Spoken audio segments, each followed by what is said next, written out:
Hello students, my self Sumitra Saini, chemistry lecturer. आप सभी का केमिस्ट्री टूल चैनल में हार्दिक स्वागत है। स्टूडेंट्स, अपना टॉपिक चल रहा था रेजोनेंस इफेक्ट। इसमें अपन क्या पढ़ रहे थे, इसके एप्लीकेशन। फर्स्ट एप्लीकेशन इसका क्या पढ़ा था, बॉन्ड ऑर्डर, बंद क्रम, बॉन्ड ऑर्डर कैसे निकाला जाता है, ये अपन ने पढ़ लिया था। सेकंड अपन पढ़ रहे थे स्टेबिलिटी ऑफ इंटरमीडिएट की क्या पढ़ रहे थे, स्टेबिलिटी पढ़ रहे थे। मैं बोल दूं मध्यवर्ती का क्या पढ़ रहे थे, स्थायित्व पढ़ रहे थे। इंटरमीडिएट में अपन ने क्या क्या पढ़ा था, फ्री रेडिकल, कार्बोकेटाइन और कार्ब एनाइन। इनके अपन क्या देख रहे थे, स्टेबिलिटी देख रहे थे। स्टेबिलिटी ऑफ फ्री रेडिकल अपना कंप्लीट हो गया था। सेकंड कल के लेक्चर में अपन क्या पढ़ रहे थे, स्टेबिलिटी ऑफ कार्बोकेटाइन। इसमें कुछ टाइप पढ़े थे। अपना टाइप फर्स्ट क्या था,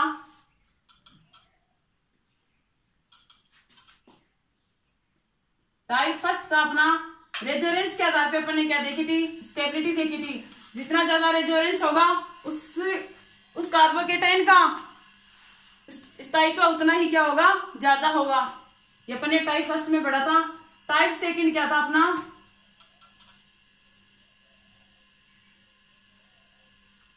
टाइप सेकंड था कोई कार्बोकेटाइन था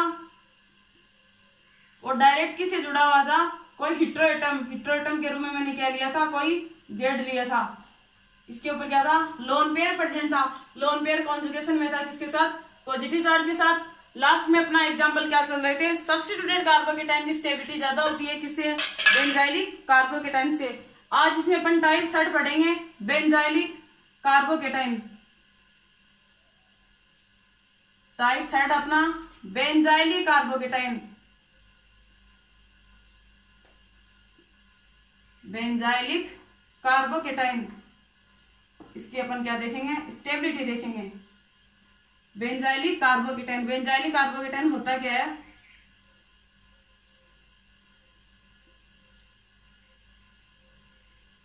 बेंजीन से डायरेक्ट CH2 पॉजिटिव जुड़ा हो, इसको अपन क्या बोलते हैं, बेंजाइलिक कार्बोकेटाइन। आज अपना टॉपिक क्या चलेगा, बेंजाइलिक कार्बोकेटाइन की स्टेबिलिटी। इसके बाद में अपन पढ़ेंगे स्टेबिलिटी ऑफ कार्ब एनाइन। तो अपना टाइप थर्ड क्या है, बेंजाइलिक कार्बोकेटाइन। मैं बोल दूं stability of benzylic carbocation. Benzylic carbocation की क्या पढ़ेंगे, स्टेबिलिटी पढ़ेंगे।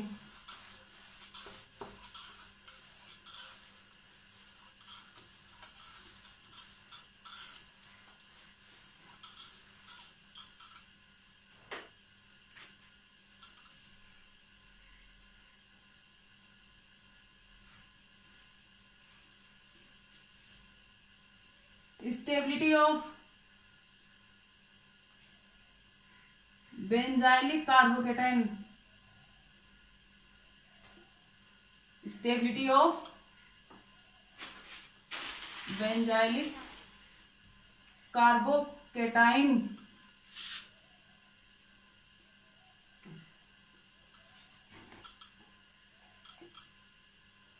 बेंजाइलिक कार्बोकेटाइन की स्टेबिलिटी देखेंगे।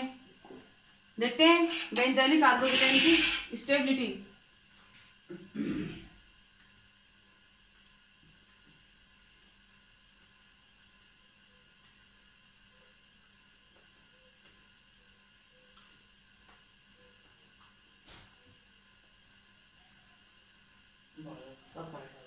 ये क्या है, बेंजाइलिक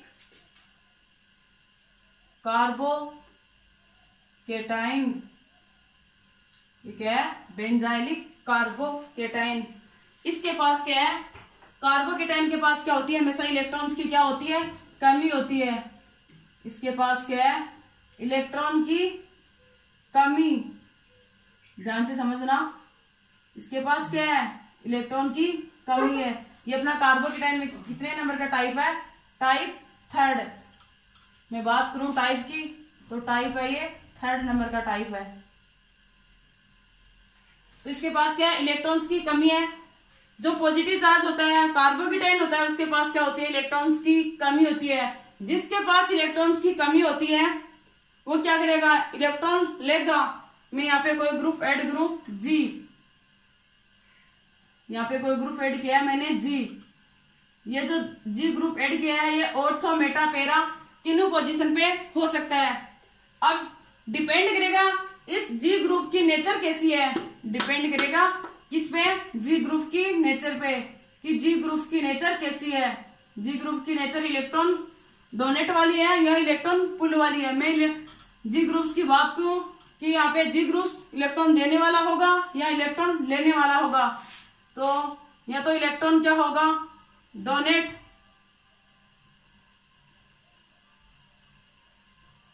या क्या होगा, इलेक्ट्रॉन पुल।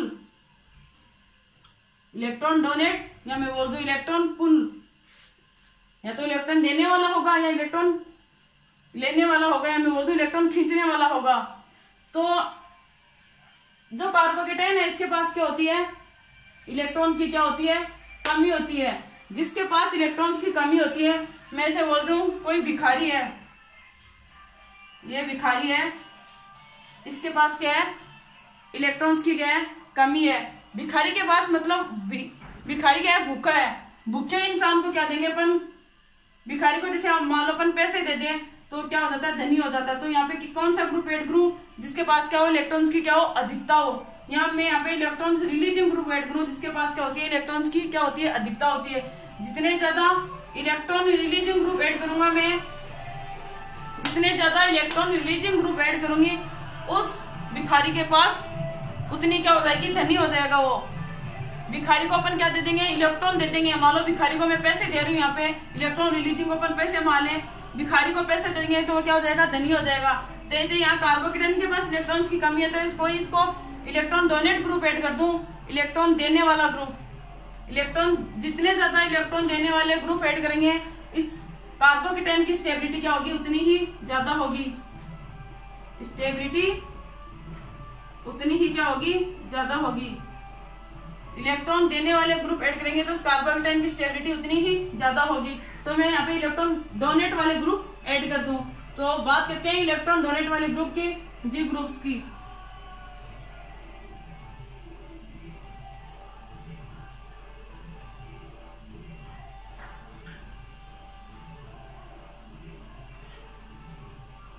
ये यहाँ पे क्या है, CS2 पॉजिटिव बेंजाइलिक कार्बोकेटाइन। यहाँ पे मैंने कोई ग्रुप ऐड किया, इलेक्ट्रॉन रिलीजिंग, जिसके पास क्या हो, इलेक्ट्रॉन्स की क्या हो, अधिकता हो। मैंने यहाँ पे कोई बेंजाइलिक कार्बोकेटाइन लिया है, उसमें मैंने कोई ग्रुप ऐड नहीं किया है। एक ऐसा एग्जांपल लेते हैं जिसमें कोई ग्रुप ऐड ना करें। ये क्या है, CS2 पॉजिटिव। यहाँ पे मैंने कोई ग्रुप ऐड नहीं किया है, यहाँ पे इस पे कोई ग्रुप नहीं है, एकदम सिंपल है। मैं इसको बोल दूं सिंपल। ये क्या है, सिंपल है। मैं यहाँ पे इसकी बात करूं,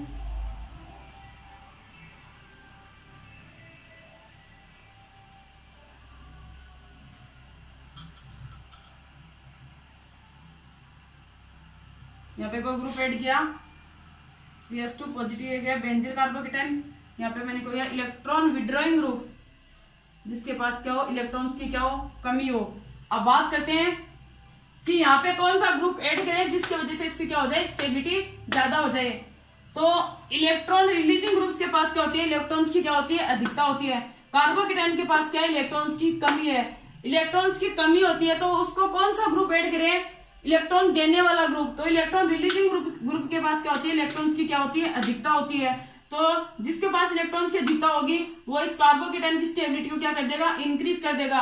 यहाँ पे मैं बात करूं इलेक्ट्रॉन विड्रॉइंग ग्रुप की, ये क्या है, कार्बोकेटाइन, इसके पास क्या है, इलेक्ट्रॉन्स की कमी है। इलेक्ट्रॉन्स की क्या है, यहाँ पे कमी है। और इलेक्ट्रॉन विड्रॉइंग ग्रुप के पास भी क्या होती है, इलेक्ट्रॉन्स की कमी होती है। अगर मैं इस जी की जगह इलेक्ट्रॉन विड्रॉइंग ग्रुप ऐड कर दूं तो इसकी और भी इलेक्ट्रॉन्स की क्या हो जाएगी, कमी है, बढ़ जाएगी। इलेक्ट्रॉन की कमी क्या हो जाएगी, बढ़ जाएगी। क्यों बढ़ जाएगी, क्योंकि इलेक्ट्रॉन विड्रॉइंग ग्रुप ऐड कर दिया। इलेक्ट्रॉन विड्रॉइंग ग्रुप के पास तो पहले से इलेक्ट्रॉन्स की क्या होती है, कमी होती है।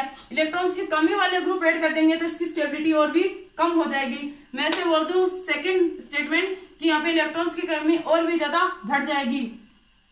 तो इलेक्ट्रॉन विड्रॉइंग ग्रुप इस कार्बोकेटाइन की स्टेबिलिटी को और भी कम कर रहा है, और इलेक्ट्रॉन रिलीजिंग ग्रुप इस कार्बोकेटाइन की स्टेबिलिटी को क्या कर रहा है, बढ़ा रहा है। तो सबसे ज्यादा स्टेबिलिटी किसकी होगी, यहाँ पे कौन सा ग्रुप ऐड करें, इलेक्ट्रॉन रिलीजिंग ग्रुप, फिर सिंपल, फिर इलेक्ट्रॉन विड्रॉइंग ग्रुप। अगर इलेक्ट्रॉन रिलीजिंग ग्रुप जिस कंपाउंड्स में जितने ज्यादा होंगे उस कंपाउंड्स की स्टेबिलिटी उतनी ही ज्यादा होगी। तो मैं बात करूं यहाँ पे जी ग्रुप्स की, यहाँ पे इलेक्ट्रॉन रिलीजिंग वाले ग्रुप्स इस कार्बोकेटाइन की, बेंजील कार्बोकेटाइन की स्टेबिलिटी को बढ़ाते हैं और इलेक्ट्रॉन विड्रॉइंग ग्रुप तो सबसे कम करते हैं। तो सबसे ज्यादा कौन बढ़ाते हैं? Electron releasing group. ऐसे में बात करूं रेजोनेंस की, रेजोनेंस के आधार पे लेते हैं रेजोनेंस, हाइपर कॉन्जुगेशन और इंडक्टिव इफेक्ट। इनमें अपन ने इफेक्टिवनेस देखी थी, इफेक्टिवनेस किसकी ज्यादा थी?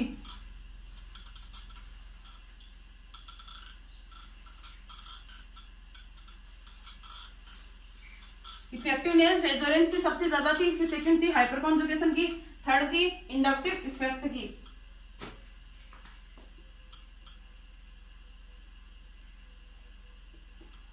रेजोनेंस के आधार पे ले रहे हैं। रेजोनेंस क्या होता है? रेजोनेंस, हाइपर कॉन्जुगेशन और इंडक्टिव इफेक्ट। इनमें रेजोनेंस की इफेक्टिवनेस सबसे ज्यादा थी, ये मैंने बता दिया था आपको पीछे के लेक्चर में।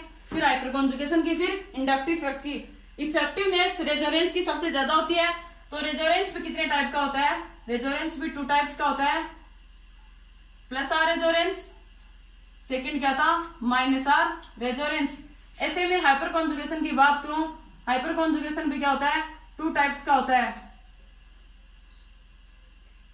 प्लस एच हाइपर कॉन्जुगेशन और माइनस एच हाइपर कॉन्जुगेशन, ये भी 2 टाइप्स का होता है। ऐसे में इंडक्टिव इफेक्ट की बात करूं, मैंने पीछे के लेक्चर में इनको अच्छे से एक्सप्लेन भी किया है। इंडक्टिव इफेक्ट है, ये भी क्या होता है? 2 टाइप का होता है, प्लस आई इंडक्टिव इफेक्ट और माइनस आई इंडक्टिव इफेक्ट। तो मैं रेजोनेंस के आधार पे किसकी स्टेबिलिटी निकाल रही हूँ? बेंजाइलिक कार्बोकेटाइन्स की। तो ध्यान से देखना स्टूडेंट्स, प्लस आर रेजोनेंस क्या होता है? जो इलेक्ट्रॉन देना, प्लस का मीन्स क्या है? इलेक्ट्रॉन देने वाला, इलेक्ट्रॉन देने वाला। प्लस का मीन्स क्या है? इलेक्ट्रॉन देने वाला। और माइनस का मीन्स क्या है? इलेक्ट्रॉन लेने वाला, इलेक्ट्रॉन लेने वाला। ये मैंने इनके टाइप बताए थे, रेजोनेंस, हाइपर कॉन्जुगेशन, तभी मैंने बताया था। प्लस वाला क्या होता है? जैसे देने वाला प्लस आर होगा, प्लस एच होगा और प्लस आई होगा, प्लस आर होगा, प्लस एच होगा, और जैसे मैं बोल दूं यहाँ पे प्लस आर होगा, प्लस एच होगा, फिर क्या होगा? प्लस आई होगा। ये इलेक्ट्रॉन देने वाले होते हैं। ऐसे में बात करूं इलेक्ट्रॉन लेने वाले, इलेक्ट्रॉन लेने वाले क्या होता है? हमेशा माइनस आई। तो माइनस आई की बात करूं, इलेक्ट्रॉन लेने वाले हमेशा माइनस होते हैं। तो इनकी मैं इफेक्टिवनेस की बात कर रही हूँ, रेजोनेंस की सबसे ज्यादा, फिर हाइपर कॉन्जुगेशन की, फिर इंडक्टिव इफेक्ट। ये तो क्या कब की बात है? प्लस की बात है, जब माइनस आए इलेक्ट्रॉन लेने वाले। तो ये डोमिनेट तो क्या होता है? इसमें प्लस आर होता है। इसका मैं रीजन बताती हूँ आपको, देखना। माइनस आई की, माइनस आई सबसे ज्यादा होगा, फिर प्लस, फिर माइनस एच सबसे कम, माइनस आर। यहाँ पे मैं क्या ऐड किया है? मैंने माइनस आर, माइनस आर। मैं इसको यहाँ पे लिख रही हूं, प्लस आर है, ये क्या डोमिनेट होता है, फिर प्लस एच और थर्ड पे प्लस आई। ऐसे यहाँ पे मैं कोई ग्रुप ऐड कर दूं, सिंपल SIMPLE, सिंपल ग्रुप को ऐड किया है मैंने। इसकी तो स्टेबिलिटी ज्यादा ही होती है, मैंने बताया था। फर्स्ट होगी इलेक्ट्रॉन विड्रॉइंग, इलेक्ट्रॉन रिलीजिंग की। जी ग्रुप्स की जगह किसकी होगी? इलेक्ट्रॉन रिलीजिंग की, फिर सिंपल की, और फिर इलेक्ट्रॉन विड्रॉइंग की। तो इलेक्ट्रॉन रिलीजिंग क्या होते हैं? प्लस वाले क्या होते हैं? देने वाले हमेशा क्या होते हैं? इलेक्ट्रॉन रिलीजिंग होते हैं। यहाँ पे किसकी बात करें? जी ग्रुप्स की बात करें बेंजाइलिक कार्बोकेटाइन में। फिर किसकी होगी? सिंपल की, और फिर किसकी? इलेक्ट्रॉन विड्रॉइंग ग्रुप की। इलेक्ट्रॉन विड्रॉइंग ग्रुप की सबसे कम होगी। तो मैं बात कर रही हूँ इलेक्ट्रॉन रिलीजिंग की, जिसके पास क्या हो? पॉजिटिव चार्ज, मतलब प्लस देने वाले हो, प्लस देने वाले, plus R, plus H, plus I. इनके पास क्या होती है? इलेक्ट्रॉन्स की क्या होती है? अधिकता होती है। मैं बोल दूं ये इलेक्ट्रॉन रिलीजिंग रेजोनेंस, ये इलेक्ट्रॉन रिलीजिंग हाइपर कॉन्जुगेशन, ये इलेक्ट्रॉन रिलीजिंग इंडक्टिव इफेक्ट होते हैं। तो इलेक्ट्रॉन रिलीजिंग की सबसे ज्यादा होगी, फिर किसकी होगी? सिंपल की होगी। तो मैं यहाँ पे बोल दूं फिर सिंपल की होगी। अपन क्या निकाल रहे हैं? इनका ऑर्डर निकाल रहे हैं। सिंपल के बाद में किसकी होगी? माइनस आई की होगी। यहाँ पे माइनस आई, फिर माइनस एच, फिर माइनस आर। अब क्वेश्चन आ रहा है ब्रेन में कि रेजोनेंस की इफेक्टिवनेस सबसे ज्यादा होती है तो प्लस आर की सबसे ज्यादा होगी। यहाँ पे माइनस आर सबसे एंड में क्यों है, इसकी बात सुना। ये क्या है, डोमिनेट होता है, डोमिनेट तो है, माइनस आर की इफेक्टिवनेस ज्यादा तो है, पर ये ज्यादा इलेक्ट्रॉन्स को क्या करेगा, मैंने क्या था बेंजिल कार्बोकेटाइन है, इसके पास इलेक्ट्रॉन्स की क्या है, कमी है, इसके पास क्या है, इलेक्ट्रॉन्स की क्या है, कमी है। यहाँ पे मैंने जी ग्रुप्स की बात करी तो ये तो क्या है, इलेक्ट्रॉन विड्रॉइंग ग्रुप है। ये माइनस आई और माइनस आर से कम क्यों हुआ, क्योंकि ये डोमिनेट तो है, डोमिनेट होने के कारण ये क्या होता है, डोमिनेट तो है, डोमिनेट होने के कारण क्या होता है, ये इलेक्ट्रॉन्स को ज्यादा मतलब पॉजिटिव चार्ज को और भी कम करेगा, पॉजिटिव चार्ज को सबसे कम करेगा, मतलब इलेक्ट्रॉन अपनी तरफ खींचेगा, अपनी तरफ खींचने से इसकी स्टेबिलिटी क्या होगी, सबसे कम होगी। डोमिनेट तो है ये, पर ये डोमिनेट होने के कारण ये इलेक्ट्रॉन्स को क्या करेगा, इलेक्ट्रॉन्स की कमी को करेगा, मतलब पॉजिटिव चार्ज है, इलेक्ट्रॉन विड्रॉइंग ग्रुप है, ये इलेक्ट्रॉन विड्रॉइंग ग्रुप होने के कारण ये डोमिनेट तो है, पर ये इलेक्ट्रॉन्स को ज्यादा खींचेगा, ज्यादा खींचने से क्या होगा, पॉजिटिव चार्ज और भी कम हो जाएगा, मतलब इसकी इलेक्ट्रॉन ज्यादा खींचने से इसकी स्टेबिलिटी क्या हो जाएगी, सबसे कम हो जाएगी। इलेक्ट्रॉन को ज्यादा खींचेगा, इलेक्ट्रॉन ज्यादा खींचेगा, इसकी वजह से क्या हो जाएगी, स्टेबिलिटी क्या हो जाएगी, कम, स्टेबिलिटी सबसे कम हो जाएगी, सबसे कम, इसकी वजह से इसको एंड में रखा है। तो सबसे ज्यादा स्टेबिलिटी कौन से ग्रुप की वजह से होगी, रेजोनेंस इलेक्ट्रॉन रिलीजिंग ग्रुप्स के plus R plus H plus I की वजह से इसकी स्टेबिलिटी इंक्रीज होती है, फिर सिंपल से, फिर माइनस आई, फिर माइनस आर, सबसे एंड में क्या आएगा, माइनस आर। इलेक्ट्रॉन ज्यादा खींचेगा, इसकी वजह से स्टेबिलिटी को सबसे कम कर देगा। मैंने यहाँ पे ग्रुप किसकी बात की थी, जी ग्रुप्स की बात की थी। अब इनमें भी देखना स्टूडेंट्स, ध्यान से समझना इस चीज को। ये मैंने क्या लिखा है, ऑर्डर लिखा है,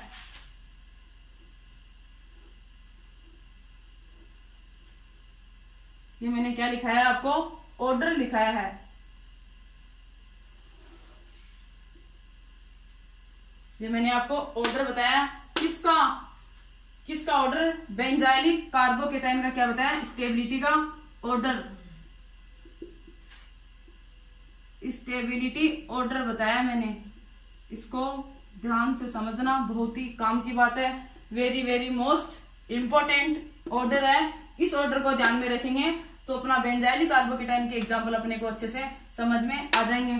अब मैं इसमें भी बात कर रही हूँ प्लस आर, जैसे क्वेश्चन आ जाए ब्रेन, जैसे अपने एग्जाम्पल में आ जाए, किसी का प्लस आर ज्यादा लग रहा हो और किसी का प्लस आर कम लग रहा हो, ऐसे किसी का प्लस आई ज्यादा लग रहा हो, किसी का प्लस आई कम लग रहा हो, किसी का प्लस आई ज्यादा लग रहा हो, किसी का प्लस आई कम लग रहा हो।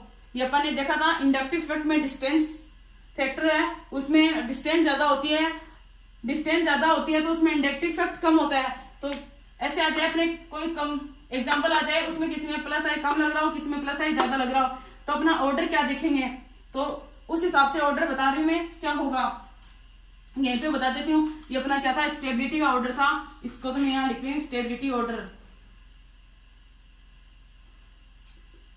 स्टेबिलिटी ऑर्डर, ये अपना क्या है, स्टेबिलिटी का ऑर्डर है।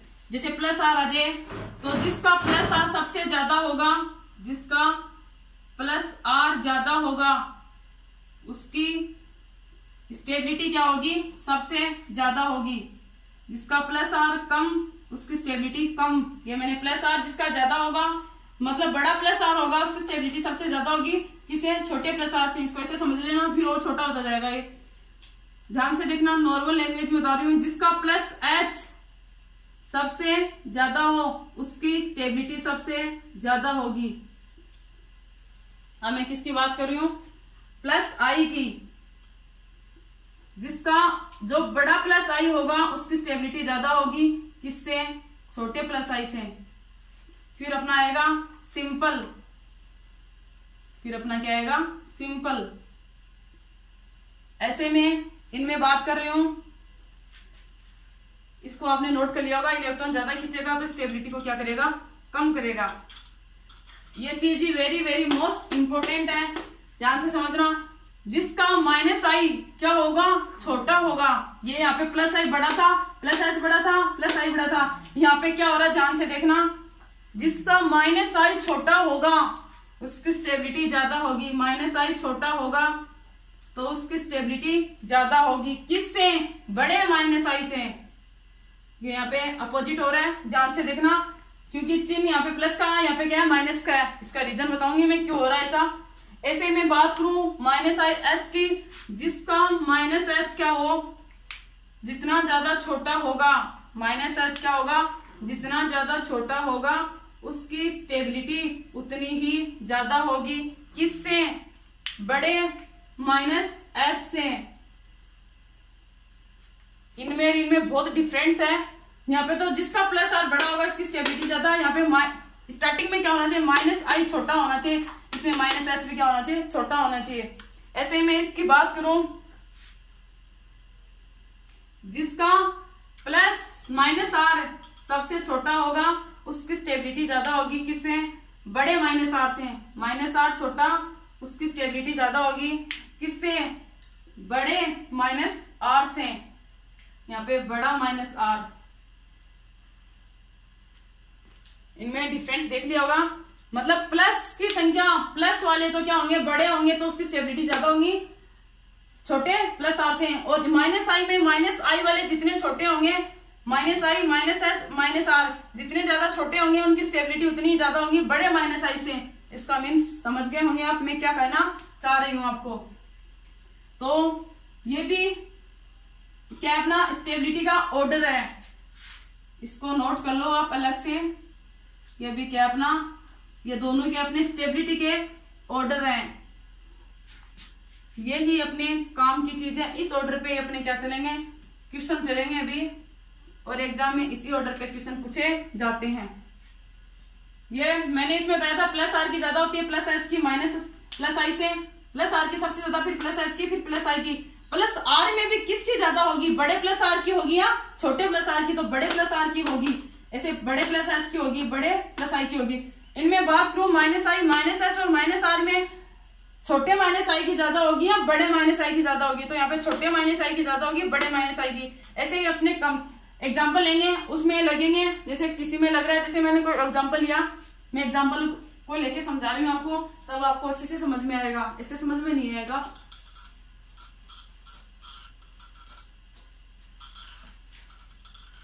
इसी ऑर्डर के बेसिस पे क्या लेते हैं, एग्जाम्पल लेते हैं इसके बेंजाइलिक कार्बोकेटाइन के, इसी ऑर्डर के बेसिस पे ले रहे हैं आप। ये तो अपने को पता ही है, इलेक्ट्रॉन रिलीजिंग की सबसे ज्यादा होगी, इलेक्ट्रॉन रिलीजिंग की जी ग्रुप्स में, फिर सिंपल की, फिर इलेक्ट्रॉन विड्रॉइंग की। ये तो अपने को ब्रेन में सेव कर लेना है। तो मैंने यहाँ पे लिया बेंजाइलिक कार्बोकेटाइन, एग्जाम्पल लिया है मैंने कोई बेंजाइलिक कार्बोकेटाइन।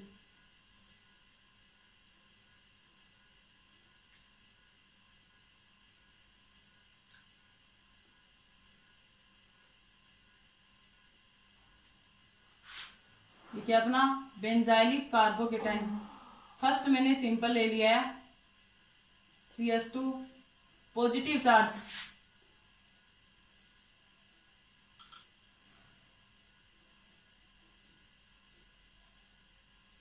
इसी ऑर्डर पे बेसिस पे एग्जांपल ले रहे हैं। ये ऑर्डर आपके सामने है, तब अच्छे से समझ में आ जाएगा।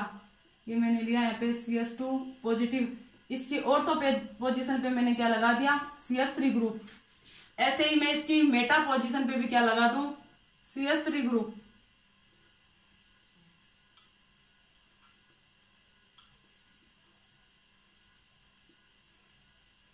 यहाँ पे क्या है CS2 पॉजिटिव, इसकी मेटा पोजीशन पे क्या लगाया मैंने, CS3 ग्रुप।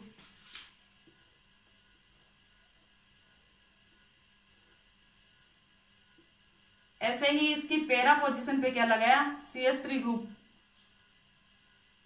अब मेरा क्वेश्चन आपसे है, CS3 ग्रुप का मैंने कौन सा इफेक्ट बताया था, CS3 ग्रुप का मैंने बताया था, आपको याद होगा मैंने बताया था कार्बन हाइड्रोजन, कार्बन ड्यूटेरियम और कार्बन ट्राइटेरियम,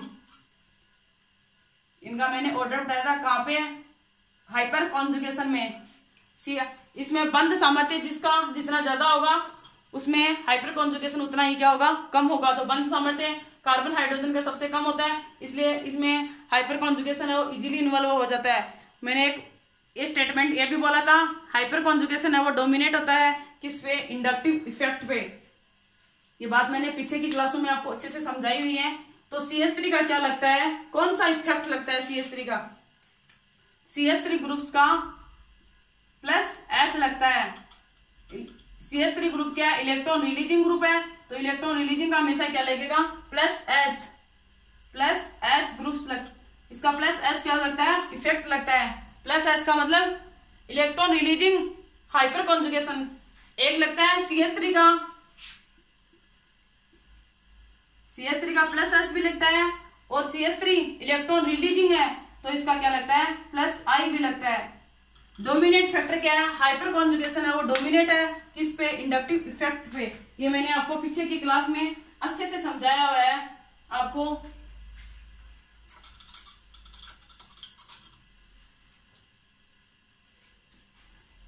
+H है वो क्या है, डोमिनेट है किस पे, +I पे। हाइपर कॉन्जुगेशन है वो डोमिनेट होता है किस पे, इंडक्टिव इफेक्ट पे। तो अपन फर्स्ट क्या लगाएंगे, इफेक्टिवनेस किसकी ज्यादा है, हाइपर कॉन्जुगेशन की इफेक्टिवनेस ज्यादा है। और वैसे भी हाइपर कॉन्जुगेशन क्या होता है, डोमिनेट होता है किस पे, इंडक्टिव इफेक्ट पे। तो अपन फर्स्ट क्या काम में लेंगे यहाँ पे, +H ज्यादा होता है किस पे, +I पे। मतलब हाइपर कॉन्जुगेशन ज्यादा होता है किस पे, इंडक्टिव इफेक्ट से। हाइपर कॉन्जुगेशन डोमिनेट होता है किस पे, +I पे। कुछ भी बोल सकते हैं अपन। तो प्लस यहाँ पे क्या लग रहा है, +H लग रहा है, +H लग रहा है। हाइपर कॉन्जुगेशन है वो डोमिनेट होता है किस पे, +H। यहाँ पे +H क्यों नहीं लग रहा है, इसका मैं रीजन बताऊंगी। यहाँ पे भी क्या लग रहा है, +H लग रहा है। मैंने आपको बताया था रेजोनेंस, मैंने जब इस इफेक्टिवनेस की बात की थी तब बताया था रेजोनेंस किस पोजीशन पे होता है, ऑर्थो एंड पैरा पोजीशन पे। और हाइपर कॉन्जुगेशन भी कौन सी पोजीशन पे होता है, ऑर्थो एंड पैरा पोजीशन पे। Resonance and hyper conjugation Meta position पे नहीं होते हैं। रेजोनेंस एंड हाइपर कॉन्जुगेशन है वो मेटा पोजीशन पे नहीं होते हैं। ये मैंने जब इसकी इफेक्टिवनेस में जब मैंने रिलेटिव स्टेबिलिटी पढ़ाई थी तब बताया था। रेजोनेंस का क्या लगता है, ऑर्थो एंड पैरा इफेक्ट लगता है, मतलब ऑर्थो एंड पैरा पोजीशन पे होता है। और हाइपर कॉन्जुगेशन है ये भी ऑर्थो एंड पैरा पोजीशन पे होता है। इंडक्टिव इफेक्ट है ये तीनों पोजीशन पे होता है। इंडक्टिव इफेक्ट है ये ऑर्थो पे भी होता है, मेटा पे भी होता है और पैरा पे भी होता है। रेजोनेंस और hyper conjugation ortho and para position पर होने के कारण इनकी इंटेंसिटी क्या होती है, इक्वल होती है। ये सभी बातें मैंने पीछे के लेक्चर में बताई हुई हैं। तो इस वजह से ऑर्थो ये क्या है, इसका ऑर्थो पोजीशन, इसका क्या है, पैरा पोजीशन। तो hyper conjugation ortho and para position पे होता है, hyper conjugation ortho and para position पे होता है। हाइपर कॉन्जुगेशन और रेजोनेंस कभी भी मेटा पोजीशन पे नहीं होते हैं। इस चीज को आप अच्छे से नोट कर लो अपने ब्रेन में, अच्छे से सेव कर लो इस बात को। मेटा पोजीशन पे क्या नहीं होते हैं, और रेजोनेंस एंड हाइपर कॉन्जुगेशन नहीं होते हैं। इंडक्टिव इफेक्ट है ये ऑर्थो पोजीशन पे भी होता है, मेटा पोजीशन पे भी होता है, पैरा पोजीशन पे होता है और इप्सो पोजीशन पे भी होता है। इंडक्टिव इफेक्ट सभी पोजीशन पे होता है। तो इसमें और जो क्या लग रहा है, इसमें हाइपर CH3 का हमेशा क्या लगता है, +H लगता है। +H की वजह से ऑर्थो पोजीशन पे लग रहा है और पैरा पोजीशन पे लग रहा है। यहाँ पे कोई +H नहीं लग रहा है। अगर यहाँ पे +H नहीं लग रहा है तो अपन क्या देखेंगे, CH3 का +I लगता है। तो यहाँ पे CH3 का क्या लग रहा है, +I लग रहा है। थोड़ा वाटर पी लेती हूँ एक बार।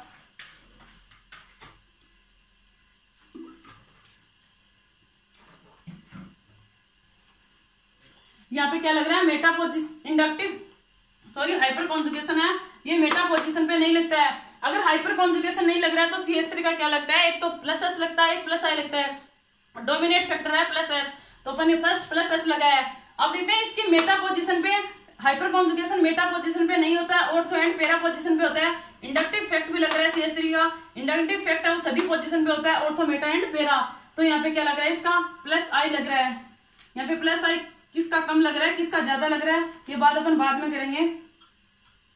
अब देखना मेरा क्वेश्चन है आपसे, यहाँ पे +H लग रहा है, यहाँ पे भी +H लग रहा है।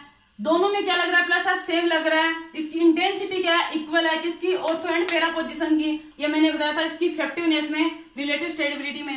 अब यहाँ पे भी +H आ गया और यहाँ पे भी +H आ गया। तो इस अपन ऑर्डर क्या कर रहे हैं, डिसाइड नहीं कर पा रहे हैं कि किसकी स्टेबिलिटी ज्यादा होगी, ऑर्थो वाले की होगी या पैरा वाले की होगी। अगर इसे ऑर्डर अपन डिसाइड नहीं कर पा रहे हैं तो जिस ग्रुप्स का जो सेकंड इफेक्ट लग रहा है अपन उसको चेक करेंगे। सेकंड इफेक्ट क्या है, प्लस आई। मैंने इंडक्टिव इफेक्ट में बताया था, डिस्टेंस अगर ज्यादा होगी, डिस्टेंस क्या होगी, ज्यादा, जिसकी डिस्टेंस ज्यादा है उस पे इंडक्टिव इफेक्ट क्या लगेगा, कम। इंडक्टिव इफेक्ट क्या लगेगा, कम। ये मैंने आपको जब इंडक्टिव इफेक्ट पढ़ाया था तब भी बताया था, इनकी रिलेटिव ऑर्डर में भी बताया था, रेजोनेंस, हाइपर कॉन्जुगेशन और इंडक्टिव इफेक्ट में डिस्टेंस जिसका ज्यादा है उसका इंडक्टिव इफेक्ट सबसे कम है, उसका प्रेरणिक प्रभाव सबसे कम है। तो मैं बात करूं यहाँ पे ऑर्थो एंड पैरा में डिस्टेंस की, तो यहाँ पे क्या है, डिस्टेंस, यहाँ पे क्या है, इप्सो पोजिशन, यहाँ पे ऑर्थो पोजिशन, यहाँ पे मेटा पोजिशन, यहाँ पे पैरा पोजिशन। इस पैरा पोजिशन पे क्या आ रहा है, डिस्टेंस सबसे ज्यादा है। डिस्टेंस अगर जिसकी सबसे ज्यादा होगी उसमें इंडक्टिव इफेक्ट है वो क्या होगा, सबसे कम होगा। मैं यहाँ पे बात करूं, यहाँ पे डिस्टेंस क्या है, सबसे कम है। ये ऑर्थो पोजिशन पे आ रहा है, ये पैरा पोजिशन पे आ रहा है, तो यहाँ डिस्टेंस ज्यादा और यहाँ पे डिस्टेंस कम। यहाँ पे डिस्टेंस कम है, डिस्टेंस कम होने के कारण क्या होगा, डिस्टेंस अगर कम होगी तो इंडक्टिव इफेक्ट सबसे ज्यादा होगा, और यहाँ पे डिस्टेंस ज्यादा है, डिस्टेंस ज्यादा होने के कारण इंडक्टिव इफेक्ट सबसे कम होगा। इंडक्टिव इफेक्ट सबसे कम मतलब माइनस आई सबसे कम होगा, माइनस आई सबसे कम होगा। इंडक्टिव इफेक्ट सबसे कम होगा, सॉरी प्लस आई सबसे कम होगा, प्लस आई सबसे कम होगा। CS3 का क्या लग रहा है, प्लस आई लग रहा है, तो प्लस आई क्या होगा, सबसे कम होगा, मतलब छोटा प्लस आई लगेगा, यहाँ पे बड़ा प्लस आई लगेगा। इसलिए मैंने ये आपको ऑर्डर लिखाया कि किस, अगर प्लस आई बड़ा आएगा तो उसकी स्टेबिलिटी ज्यादा होगी, किससे, छोटे प्लस आई से। इसका मीन्स मेरा यहीं पे ये था कि अपने कोई कंपाउंड्स लेंगे, उनमें अपन स्टेबिलिटी निकालेंगे, उस स्टेबिलिटी का ऑर्डर तब अपने को ये देखने को मिलेगा। तभी मैंने आपको ये ऑर्डर लिखाया है, इस ऑर्डर को आप अच्छे से नोट कर लो, ये ऑर्डर अभी अपने काम आएगा, इसकी स्टेबिलिटी देखेंगे तब। तो यहाँ पे डिस्टेंस ज्यादा है तो इंडक्टिव इफेक्ट क्या होगा, कम। तो मैं बोल दूं यहाँ पे प्लस आई क्या होगा, कम, प्लस आई कम होगा। मैं बोल दूं यहाँ पे छोटा प्लस आई होगा, नॉर्मल लैंग्वेज में बोल सकते हैं अपन। यहाँ पे क्या होगा, डिस्टेंस क्या है, कम है। डिस्टेंस अगर कम है ऑर्थो पोजीशन पे, पैरा पोजीशन पे डिस्टेंस अगर कम है तो प्लस आई क्या होगा, ज्यादा होगा। प्लस आई क्या होगा, सबसे बड़ा होगा। प्लस आई मैं बोल दूं यहाँ पे प्लस आई क्या होगा, सबसे बड़ा होगा। यहाँ पे बोल दूं मैं प्लस आई सबसे बड़ा या सबसे ज्यादा। अब ध्यान से देखना, यहाँ पे डिस्टेंस क्या थी, ज्यादा थी तो प्लस आई कम हो गया था। यहाँ डिस्टेंस ऑर्थो पे है इसलिए डिस्टेंस कम है तो प्लस आई क्या हो गया, ज्यादा हो गया। अब ये क्या है, मेटा पोजीशन पे, इसमें भी तो प्लस आई लग रहा है, तो इन दोनों के कंपेयर में यहाँ प्लस आई क्या है, ज्यादा है, क्योंकि मेटा पोजीशन पे है। मेटा ऑर्थो से तो क्या होगा, कम होगा, क्योंकि यहाँ ऑर्थो पोजीशन पे डिस्टेंस कम थी, या मेटा पोजीशन पे डिस्टेंस थोड़ी ज्यादा हो जाती है। डिस्टेंस ज्यादा होने के कारण प्लस आई, डिस्टेंस क्या है, ऑर्थो से तो थोड़ी ज्यादा है, तो ऑर्थो से तो प्लस आई थोड़ा ज्यादा होगा, तो मैं यहाँ पे प्लस आई बोल दूं।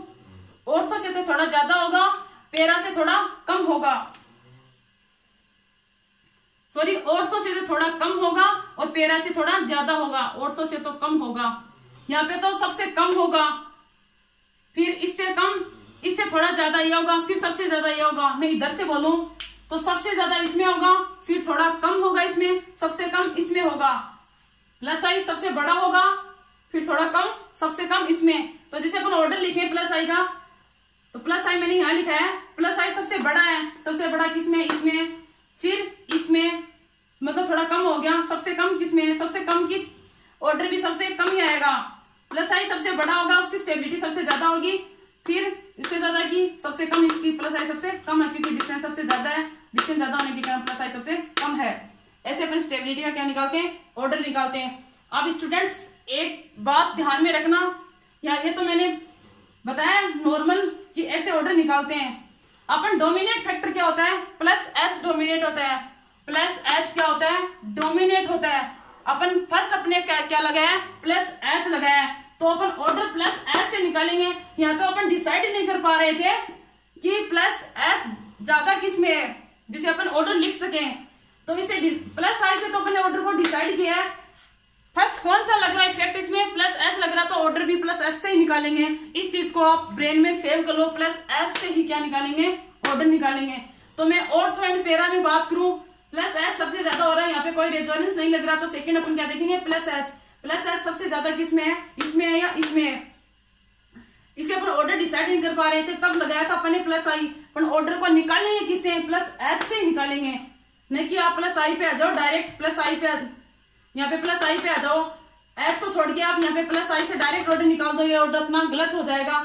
ऑर्डर किससे निकालेंगे, ऑर्डर तो डोमिनेट फैक्टर कौन सा है, प्लस एच, तो प्लस एच से क्या निकालेंगे, ऑर्डर निकालेंगे। इस बात को ध्यान से समझना, प्लस एच से ही ऑर्डर निकालेंगे, क्योंकि प्लस एच क्या डोमिनेट, यहाँ पे पहले प्लस एच लग रहा है, यहाँ पे प्लस एच जिसका ज्यादा उसका ऑर्डर भी सबसे ज्यादा होगा, उसकी स्टेबिलिटी भी सबसे ज्यादा होगी। तो प्लस एच में बात करूं किसमें लग रहा है, दोनों में सेम लग रहा है, तो ऑर्डर डिसाइड किया था प्लस आई से। प्लस आई कहाँ लग रहा है सबसे ज्यादा, प्लस आई लग रहा है सबसे, ऑर्थो में प्लस आई सबसे ज्यादा लग रहा है, प्लस आई सबसे ज्यादा लग रहा है किसमें, ऑर्थो में। आप इससे मत ऑर्डर निकाल लेना कि प्लस आई से एच को छोड़ दें और प्लस आई लगा लें। प्लस आई तो यहाँ लग रहा है, फिर सबसे कम यहाँ लग रहा है, फिर यहाँ लग रहा है, इससे तो ऑर्डर क्या आएगा अपना, ऑर्थो आ जाएगा, फिर मेटा, फिर पैरा आ जाएगा, और फिर अपन सिंपल की बात करें तो सिंपल यहाँ आ जाएगा। ये ऑर्डर अपना गलत हो जाएगा। मैं फिर से आपसे रिक्वेस्ट कर रही हूँ प्लीज, इससे तो प्लस आई से तो अपने ऑर्डर को डिसाइड किया है, अपना लग क्या रहा है, प्लस एच लग रहा है, तो प्लस एच को क्या मानेंगे, डोमिनेट मानेंगे। प्लस एच क्या होगा, प्लस आई पे डोमिनेट होगा, प्लस एच से ऑर्डर निकालेंगे। तो प्लस एच सबसे ज्यादा किसमें लग रहा है, ऑर्थो में लग रहा है, ऑर्थो में प्लस एच ज्यादा लग रहा है, तो ऑर्डर क्या होगा, ऑर्थो का सबसे ज्यादा होगा। मैं ऑर्डर की बात करूं, यहाँ पे कर रही हूँ ऑर्डर की बात, ऑर्थो का सबसे ज्यादा होगा। ऑर्थो के बाद में किसका होगा, प्लस एच किसमें लग रहा है, प्लस एच को देखेंगे, फिर पैरा में। प्लस आई से तो मैं फिर से रिक्वेस्ट कर रही हूँ आपसे, प्लस आई से तो मैंने ऑर्डर को डिसाइड किया है, ऐसा मत मान लेना यहाँ पे माइन प्लस आई सबसे कम है, मेटा पे तो प्लस आई सबसे ज्यादा था, मेटा का होना चाहिए ऑर्थो से। मैं फिर से प्लीज आपसे रिक्वेस्ट कर रही हूँ, प्लस एच से ऑर्डर डिसाइड करेंगे। प्लस एच तो इसमें सेम लग रहा था, तब प्लस आई देखा था कि प्लस आई से क्या आ रहा है, प्लस एच से ऑर्डर देखेंगे, तो प्लस एच से देखा तो प्लस आई कहाँ ज्यादा लग रहा है, इसमें ज्यादा लग रहा है। फिर प्लस एच से देख रहे हैं तो प्लस आई इसमें कम लग रहा है, तो इसमें क्या, फिर पैरा का होगा। फिर मैं बात करूं प्लस आई की, फिर इसमें तो ओनली क्या लग रहा है, प्लस आई लग रहा है, कोई प्लस एच नहीं लग रहा है, क्योंकि हाइपर कॉन्जुगेशन का क्या लगता है, हमेशा ऑर्थो एंड पैरा पोजीशन करता है। फिर क्या आएगा अपना मेटा, मेटा के बाद में अपना क्या आएगा, ये क्या अपना सिंपल, फिर क्या अपना सिंपल। मैं उम्मीद करती हूँ आप लोगों को ये एग्जाम्पल समझ में आ गया होगा। मैं एक बार इस एग्जाम्पल को फिर से रिवाइज कर रही हूँ। अपना ऑर्डर क्या है, ऑर्थो पैरा मेटा सिंपल। मैं यहाँ पे लिख दूं ऑर्थो पैरा मेटा और सिंपल, ये अपना क्या है, ऑर्डर है। मैं इस ऑर्डर को एक बार फिर से रिवाइज कर रही हूँ, क्योंकि मैं इसको अभी मिटाऊंगी, फिर आपको अगले वाला एग्जाम्पल समझ में नहीं आएगा, तो ध्यान से सुनना। एक बार और रिक्वेस्ट आपसे, यहाँ पे क्या लग रहा है, प्लस एच लग रहा है, ऑर्थो पैरा पे हमेशा क्या लगता है, प्लस एच लगता है। हाइपर कॉन्जुगेशन और रेजोनेंस हमेशा ऑर्थो एंड पैरा पोजीशन पे लगता है, इंडक्टिव इफेक्ट सभी पोजीशन पे लगता है। तो यहाँ पे प्लस एच लगा, ऑर्थो पोजीशन है, यहाँ पे भी क्या लगा, प्लस एच लगा, क्या ऑर्थो पोजीशन है, ये दोनों ही क्या है, ऑर्थो पोजीशन है। तो यहाँ पे क्या लग रहा है, प्लस एच। प्लस एच का मतलब क्या होगा, CH3 ग्रुप है, इलेक्ट्रॉन रिलीजिंग हो रहा है, इलेक्ट्रॉन्स को क्या देगा, इलेक्ट्रॉन देने से क्या होता है, प्लस प्लस आता है, मतलब तो यहाँ पे क्या हो गया, plus H. Plus H CH3 का हमेशा प्लस एच लगता है, तो ऑर्थो एंड पैरा पोजीशन थी, तो ऑर्थो एंड पैरा पे क्या लगा दिया, प्लस एच लगा दिया, प्लस एच लगा दिया। प्लस एच से अपन ऑर्डर को क्या नहीं कर पा रहे हैं, डिसाइड नहीं कर पा रहे हैं कि किसकी स्टेबिलिटी ज्यादा होगी, तब अपन क्या देखते हैं, CH3 का प्लस आई भी लगता है, पर डोमिनेट फैक्टर क्या है, प्लस एच है। ये मैंने पीछे के लेक्चर में बता दिया है, डोमिनेट फैक्टर प्लस एच है। इसे ऑर्डर डिसाइड नहीं कर पा रहे हैं, तब अपन क्या लगा रहे हैं, प्लस आई लगा रहे हैं। तो मैंने बताया था प्रेरणी प्रभाव में, इंडक्टिव इफेक्ट में बताया था, डिस्टेंस जिसकी ज्यादा होगी उसमें इंडक्टिव इफेक्ट कम होगा।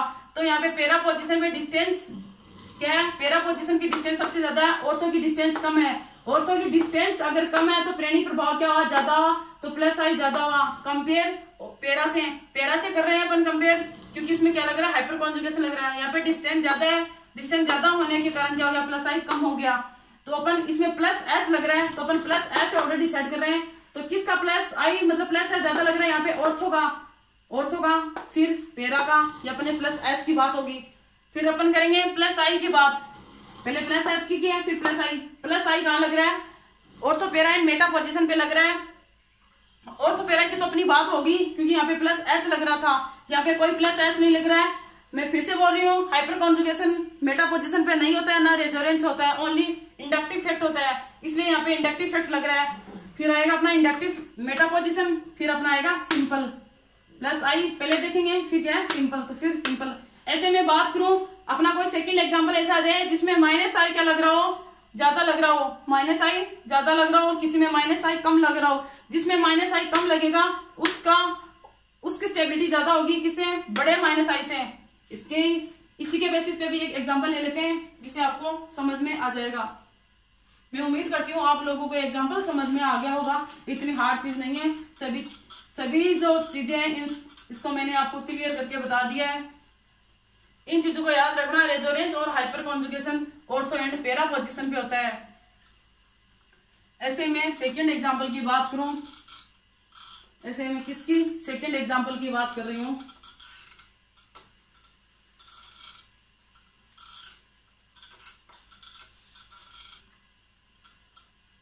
इसको तो मैं मिटा दूं, ये क्या है पीछे नीचे वाला, ये की बात है आर एच आई। कंफ्यूजन तो आपको इसमें होगा, माइनस आई किसका सबसे ज्यादा होगा, तो माइनस आई अगर छोटा होगा तो स्टेबिलिटी सबसे ज्यादा होगी, फिर बड़े माइनस आई की, माइनस आई छोटे वाले की होगी, अगर प्लस आई क्या हो, प्लस आई बड़े वाले की होती है माइनस आई से। इन चीजों को आप ध्यान में रखना, ये चीजें आपको क्या करती है, कंफ्यूज करती हैं। इसमें तो किसकी हो रही है, प्लस आर की हो रही है, और यहाँ पे किसकी हो रही है, माइनस आई की हो रही है।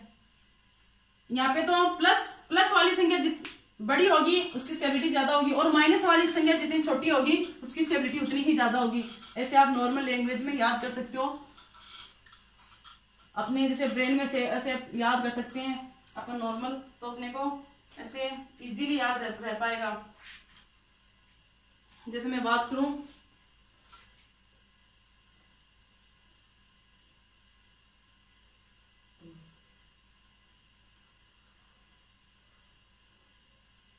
ये मैंने लिया है CS2 पॉजिटिव बेंजील कार्बोकेटाइन। ये अपना क्या है, ये अपना एग्जांपल सेकंड है। ये क्या अपना सिंपल है, अपन सिंपल को भी साथ में लेके चलेंगे, अच्छे से समझ में आ जाएगा।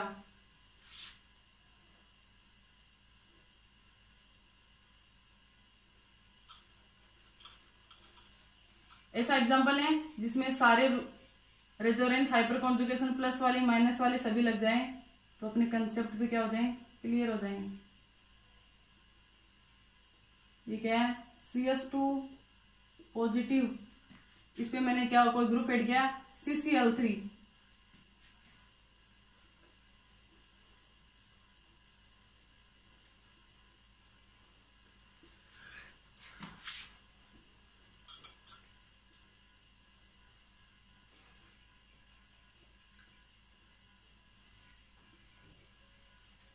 इसकी मेटा पोजीशन पे लगा दिया मैंने CCl3। एक बार इसकी किसी पोजीशन पे, पैरा पोजीशन पे क्या लगा दिया, CCl3। ये अपना क्या है, ये अपना है बेंजिल कार्बोकेटाइन। ये भी अपना क्या है, बेंजिल कार्बोकेटाइन। ध्यान से देखना, मैंने क्या ऐड किया है, CCl3 ऐड किया है। ये अपना है सिंपल, ये अपना क्या है, सिंपल ग्रुप है।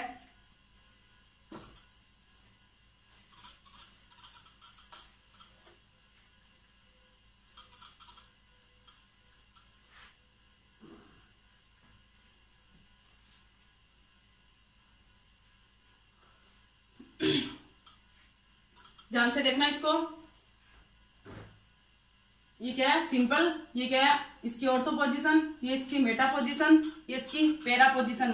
CCl3 का क्या लगता है, हमेशा ही माइनस एच लगता है और माइनस आई लगता है। CCl3 का कौन सा ग्रुप लगता है, CCl3 का कौन सा इफेक्ट लगता है, माइनस एच और माइनस आई लगता है। माइनस एच और क्या लगता है, माइनस आई लगता है। अपन फर्स्ट देखेंगे माइनस एच। CCl3 का क्या लगता है, कौन सा इफेक्ट लगता है CCl3 का, -H और -I लगता है। मैंने बताया हाइपर कॉन्जुगेशन और रेजोनेंस हमेशा ही कौन सा, ऑर्थो एंड पैरा पोजीशन पे होते हैं। तो मैं यहाँ पे बात करूं CCl3 की, ये भी CCl3 है, ये भी CCl3, सभी क्या है, ये ऑर्थो पोजीशन है, ये मेटा, ये पैरा पोजीशन है। हाइपर कॉन्जुगेशन कौन सी पोजीशन पे होता है, ऑर्थो एंड पैरा पोजीशन।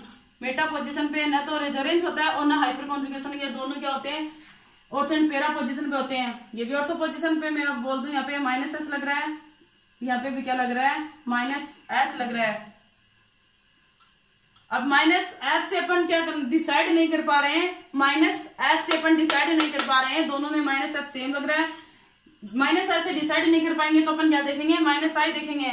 ये क्या, ऑर्थो एंड पैरा पोजीशन है, इनकी इंटेंसिटी क्या होती है, इक्वल होती है, इसकी वजह से अपन ये डिसाइड नहीं कर पा रहे हैं। इंटेंसिटी दोनों की इक्वल होती है, रेजोनेंस और hyper conjugation ortho and para position में होता है, दोनों की इंटेंसिटी क्या होती है, इक्वल होती है। इंटेंसिटी इक्वल होने के कारण अपन ये डिसाइड नहीं कर पा रहे हैं किसकी स्टेबिलिटी ज्यादा होगी, -H में किसकी स्टेबिलिटी ज्यादा होगी, ऑर्थो वाले की होगी या पैरा वाले की होगी। तब अपन क्या चेक करेंगे, -I चेक करेंगे।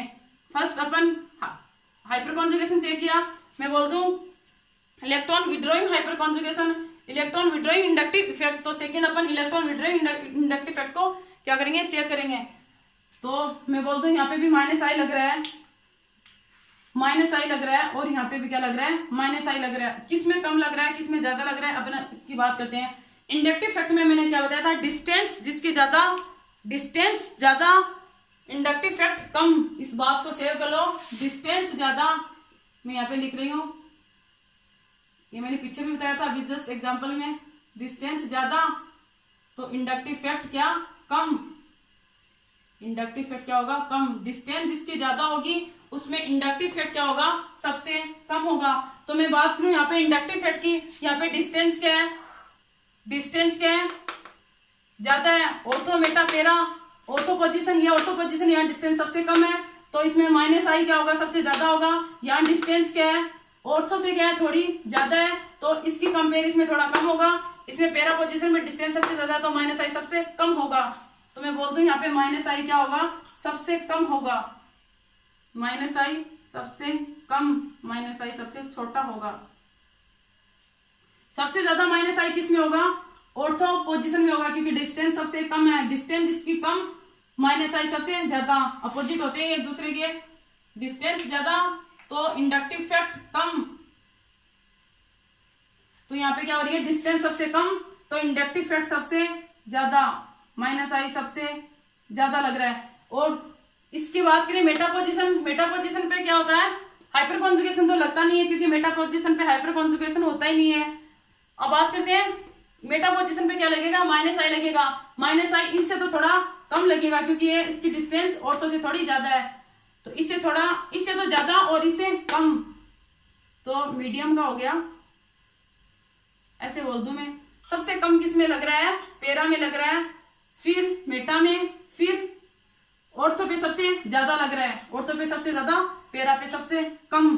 अब मैं बात करूं इनकी स्टेबिलिटी की, इनकी किसकी स्टेबिलिटी की बात करें, CCl3 के लिए बोला मैंने, तो इसकी स्टेबिलिटी की बात करें, स्टेबिलिटी सबसे ज्यादा किसकी होगी, तो ये क्या आ रहे हैं, -I वाले आ रहे हैं, ये भी -H, -I, मतलब सिंपल की सबसे ज्यादा होगी। स्टेबिलिटी का ऑर्डर अपना ये था, सिंपल की सबसे ज्यादा होगी, फिर जिसका -I छोटा होगा उसकी होगी, फिर जिसका -I बड़ा होगा उसकी होगी।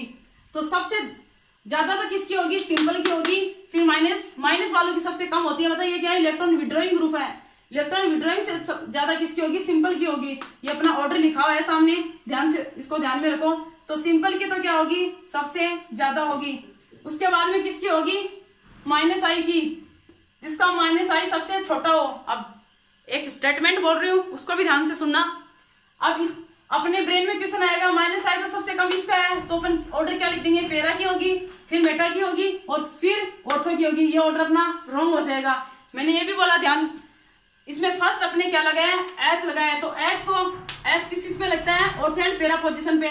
तो H को भी ध्यान में रख के ऑर्डर को निकाल लेने की, -I को ध्यान में रखते हुए ऑर्डर निकाल दें। -I को ध्यान में रखते हुए ऑर्डर नहीं निकालना है, H को भी ध्यान में रखते हुए क्या निकालना है, ऑर्डर निकालना है। H को भी ध्यान में रखते हुए क्या निकालेंगे, ऑर्डर निकालेंगे, नहीं कि माइनस आई को ध्यान में रखते हुए ऑर्डर निकालेंगे। अब ध्यान से सुनना, माइनस एच को ध्यान में रखते हुए ऑर्डर निकालना, नहीं कि माइनस आई को ध्यान में रखते हुए ऑर्डर निकाल रहे हैं, दोनों को ध्यान में रखते हुए ऑर्डर निकालना पड़ेगा। तो यहाँ पे डोमिनेट फैक्टर क्या था, हाइपर कॉन्जुगेशन था।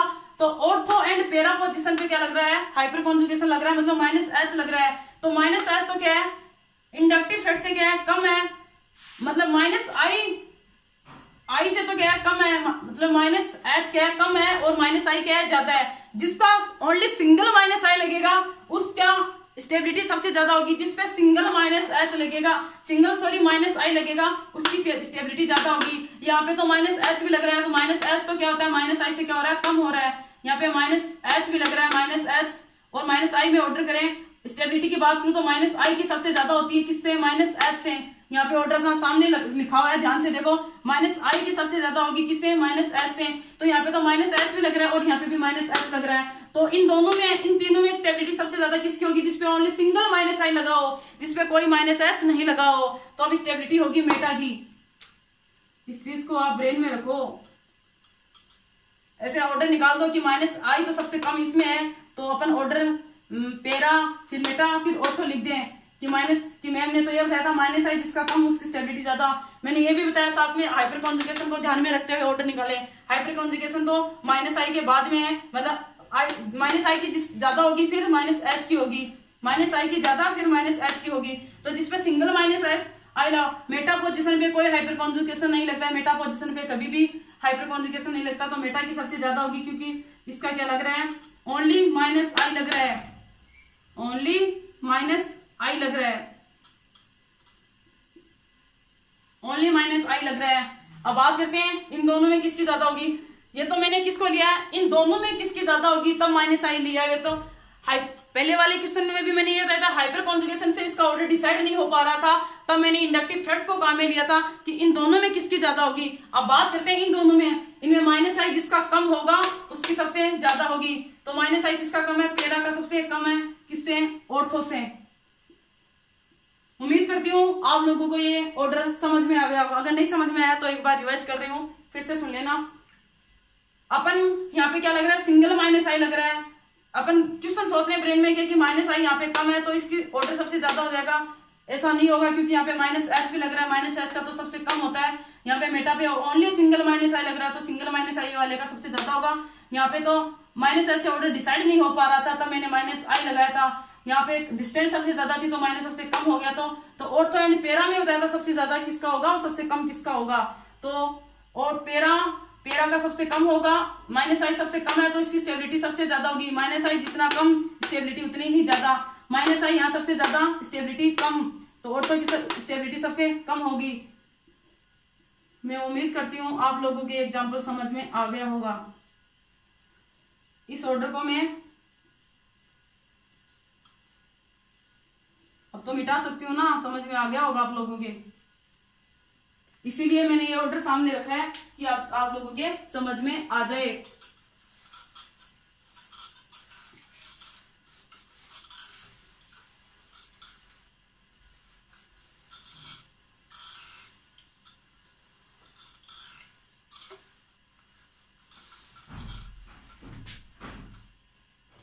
ऐसे में एक एग्जांपल और ले रही हूँ। अब आप लोगों को इतना समझाने की जरूरत नहीं है, दो एग्जांपल अच्छे से समझा दिए, आप लोगों को समझ में आ गया होगा शायद। और ले लेते हैं एग्जांपल।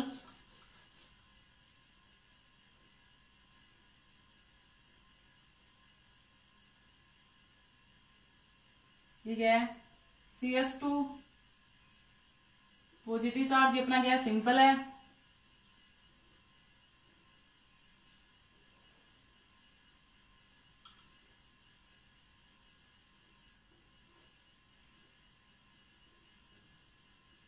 ये भी अपना क्या है, सिंपल है।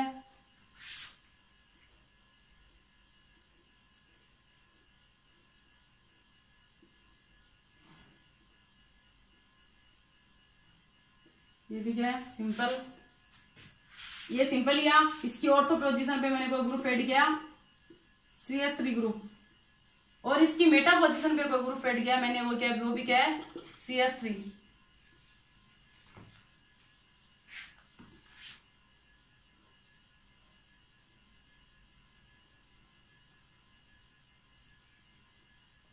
ये भी क्या है, CH2 पॉजिटिव बेंजिल कार्बोकेटाइन। इसकी पैरा पोजीशन पे, सभी पोजीशन पे ऐड करेंगे तभी अपने को अच्छे से समझ में आएगा। ये क्या है, सिंपल, इस पे कोई ग्रुप नहीं लगा हुआ है, सिंपल है। OCH3, OCH3 क्या है अपना, सिंपल ग्रुप लगा हुआ है। OCH3 का कौन सा ग्रुप लगता है, OCH3 का क्या लगता है, प्लस R रेजोनेंस लगता है। क्यों लगता है, लोन पेयर की वजह से, लोन पेयर की वजह से क्या लगता है, प्लस R लगता है। लोन पेयर की वजह से इसका क्या लगेगा, प्लस R। तो मैं यहाँ पे बात करूं, यहाँ पे प्लस R लगेगा। मैंने बताया रेजोनेंस और हाइपर कॉन्जुगेट हमेशा ही क्या होते हैं, ऑर्थो एंड पैरा पोजीशन पे होते हैं। तो इन दोनों में क्या लगेगा, प्लस R रेजोनेंस लगेगा, इसमें भी प्लस R रेजोनेंस लगेगा। अब अपन प्लस R रेजोनेंस से डिसाइड नहीं कर पा रहे हैं कि इन दोनों की स्टेबिलिटी किसकी ज्यादा होगी। तो OCH3 का और क्या लगता है, मैंने बताया था जब इंडक्टिव फैक्ट बताया था उसमें बताया था एक तो प्लस R लगता है OCH3 का जिसपे लोन पेयर हो, और क्या लगता है माइनस आई इंडक्टिव इफेक्ट। माइनस आई इंडक्टिव इफेक्ट क्यों लगा, प्लस R रेजोनेंस तो किसकी वजह से लगा, क्योंकि इसके पास क्या है, लोन पेयर है। लोन पेयर की वजह से लोन पेयर क्या कर रहे हैं, इलेक्ट्रॉन्स देंगे, इलेक्ट्रॉन देने वाले क्या होते हैं, प्लस R होते हैं। और माइनस आई कैसे लगा, माइनस आई इस वजह से लगा, ऑक्सीजन और कार्बन की विद्युत ऋणता में क्या है, अंतर है। विद्युत ऋणता में अंतर होने की वजह से इलेक्ट्रॉन खींचे जाएंगे ऑक्सीजन की तरफ, तो क्या लग रहा है, माइनस आई लग रहा है। OCH3 का प्लस R भी लगता है और माइनस आई भी लगता है। इन चीजों को आप याद होनी चाहिए, पीछे के लेक्चर में सभी चीजें बताई हुई है। OCH3 का प्लस R लग रहा है, प्लस R से अपन डिसाइड नहीं कर पा रहे हैं किसकी स्टेबिलिटी ज्यादा होगी, तो अपन क्या लगाएंगे, माइनस आई लगाएंगे। माइनस आई में मैंने अभी बताया आपको, डिस्टेंस जिसकी ज्यादा होगी उसमें माइनस आई कम होगा। तो यहाँ पे डिस्टेंस क्या है, पैरा पोजीशन पे डिस्टेंस सबसे कम है, तो माइनस आई सबसे कम होगा, माइनस आई सबसे कम होगा। यहाँ पे माइनस आई सबसे ज्यादा होगा। और यहाँ पे क्या लग रहा है, रेजोनेंस हमेशा ऑर्थो एंड पैरा पोजीशन पे होता है। इसकी इक्वल इंटेंसिटी होने के कारण यहाँ पे डिसाइड नहीं कर पा रहे हैं किसकी स्टेबिलिटी ज्यादा होगी, तो अपन क्या लगाया, माइनस आई लगाया। माइनस आई जिसकी डिस्टेंस ज्यादा उसपे माइनस आई कम, जिसकी डिस्टेंस कम माइनस मतलब इंडक्टिव इफेक्ट सबसे ज्यादा होगा। यहाँ पे क्या लग रहा है, माइनस आई इंडक्टिव इफेक्ट लग रहा है। इससे तो क्या लग रहा है, थोड़ा कम लग रहा है, क्योंकि इसकी डिस्टेंस यहाँ ऑर्थो पे है, ये क्या है, मेटा पे, सबसे कम इसमें लग रहा है। ध्यान से देखना इन चीजों को आप। अब इनकी क्या देखेंगे, स्टेबिलिटी का क्या देखेंगे, ऑर्डर देखेंगे।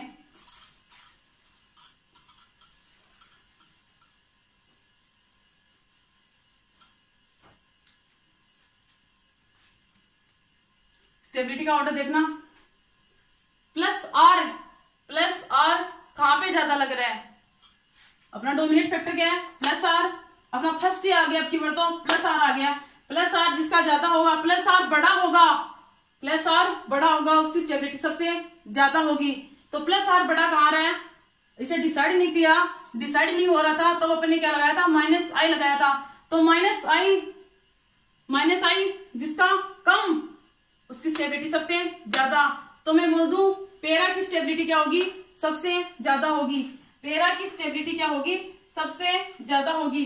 क्यों होगी, क्योंकि यहाँ पे माइनस आई सबसे छोटा है, माइनस आई सबसे छोटा होगा, उसकी स्टेबिलिटी सबसे ज्यादा है। और प्लस आर बड़ा होगा, तो प्लस आर से तो डिसाइड नहीं हो पा रहा था। ध्यान से सुना students, very very most important, plus R से तो डिसाइड नहीं हो पा रहा था कि किसमें प्लस आर बड़ा है और किसमें प्लस आर छोटा है। अपन फिर किस क्या लिया, इंडक्टिव फैक्ट। इंडक्टिव फैक्ट सभी पोजीशन पे लगता है, जिसकी डिस्टेंस ज्यादा इंडक्टिव फैक्ट कम, तो यहाँ पे इंडक्टिव फैक्ट सबसे कम है, माइनस आई कम है, माइनस आई कम बड़े माइनस आई से, यहाँ बड़ा माइनस आई लग रहा है, यहाँ छोटा माइनस आई लग रहा है। तो अपन माइनस आई से ऑर्डर डिसाइड नहीं कर पा रहे हैं, कर तो किससे रहे, रेजोनेंस से। रेजोनेंस में क्या लग रहा है, माइनस आई लग रहा है। ऑर्डर किससे निकालेंगे, माइनस आई से नहीं, प्लस आर से निकालेंगे।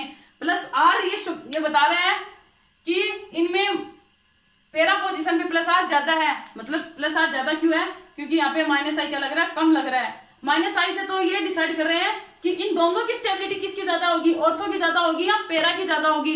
मैंने क्या बताया, फर्स्ट को भी प्लस आर को भी, फर्स्ट वाले को भी क्या डोमिनेट फैक्टर होता है, उसको ध्यान में रखते हुए ऑर्डर निकालेंगे। आप ऑर्डर ऐसे मत निकाल देना कि माइनस आई यहाँ सबसे कम है तो पैरा का, फिर मेटा का, फिर ऑर्थो का। कि मैम ने ये बताया था माइनस आई जिसका कम उसकी स्टेबिलिटी सबसे ज्यादा। मैंने ये भी बताया साथ में कि डोमिनेट फैक्टर प्लस आर लग रहा है, तो प्लस आर को देखते हुए ऑर्डर निकालें। तो प्लस आर से अपन ये डिसाइड नहीं किया कि ऑर्थो की ज्यादा होगी या पैरा की ज्यादा होगी। तो मैंने बताया OCH3 का क्या लगता है, माइनस आई भी लगता है। माइनस आई जिसका डिस्टेंस ज्यादा है तो माइनस आई कम होगा। माइनस आई कम होने के कारण पैरा पोजीशन की क्या होगी, स्टेबिलिटी ज्यादा होगी। माइनस आई कम होने के कारण बड़े माइनस आई से कम, माइनस आई क्या छोटा है, यहाँ पे माइनस आई बड़ा है, तो छोटे माइनस आई की ज्यादा होगी किससे, बड़े माइनस आई से। तो मैं बोल दूं पैरा की स्टेबिलिटी ज्यादा होगी किससे, ऑर्थो से। ये अपन ने किसे देखा है, प्लस आर, फिर प्लस एस नहीं लग रहा है, फिर प्लस आई भी कहीं नहीं लग रहा है, फिर क्या आएगा, सिंपल। प्लस आर लग रहा तो इसे ऑर्डर डिसाइड कर दिया, फिर प्लस एस नहीं लग रहा है, फिर प्लस आई भी नहीं लग रहा है, फिर क्या आएगा, सिंपल। तो अब की बार क्या आएगा, सिंपल। इसके बाद में मेटा। मैं उम्मीद करती हूँ आप लोगों को ये एग्जाम्पल अच्छे से समझ में आ गए होंगे। आप लोगों को एग्जाम्पल अच्छे से समझ में आ गए होंगे।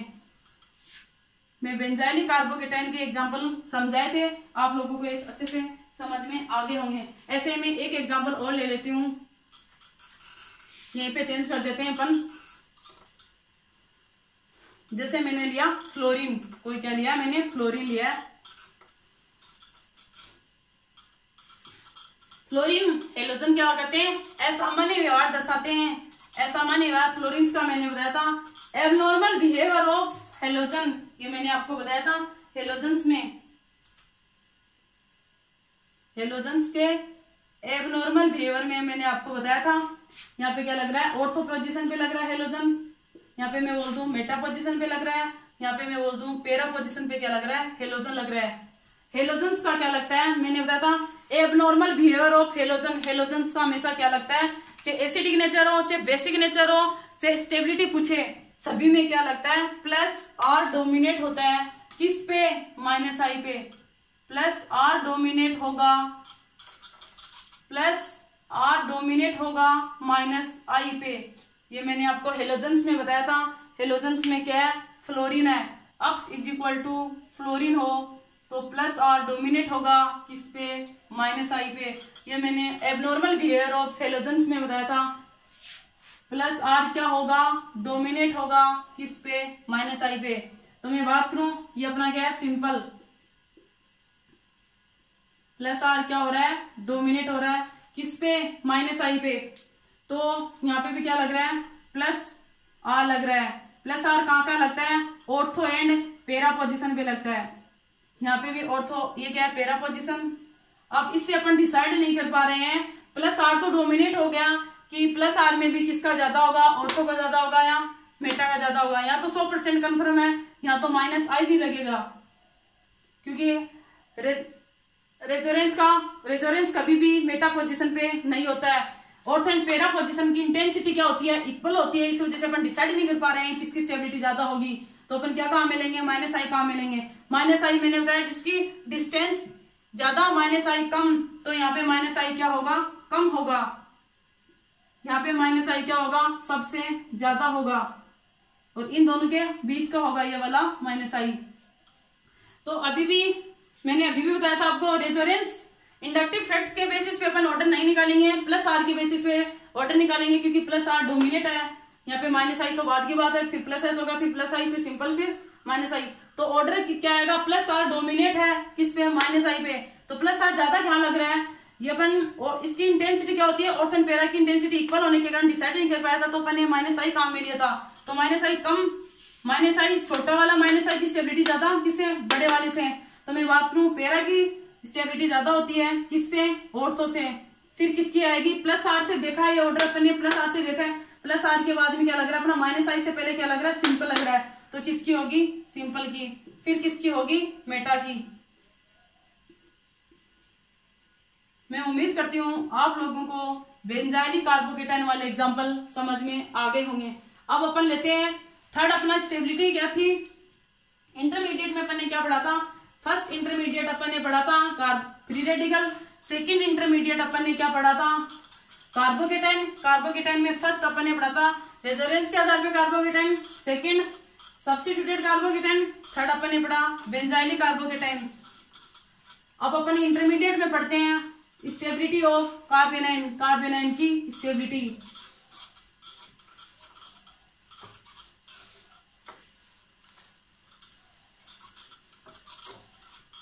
Stability of carb A9. Carb A9 की स्टेबिलिटी भी किससे इंक्रीज होती है? रेजोनेंस से इंक्रीज होती है। रेजोनेंस की क्या होती है? इफेक्टिवनेस है वो ज्यादा होती है। मैं बोल दूं थर्ड नंबर अपना intermediate stability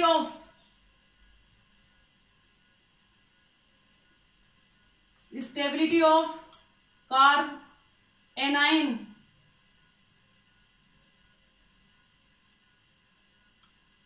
stability of carb A9 की स्टेबिलिटी, ये क्या होता है अपना? कार्ब एनाइन होता है। इसकी स्टेबिलिटी किससे देखेंगे? रेजोनेंस से देखेंगे। इसके बेसिस पे क्या लेते हैं? एग्जांपल लेते हैं। मैंने कोई एग्जांपल लिया,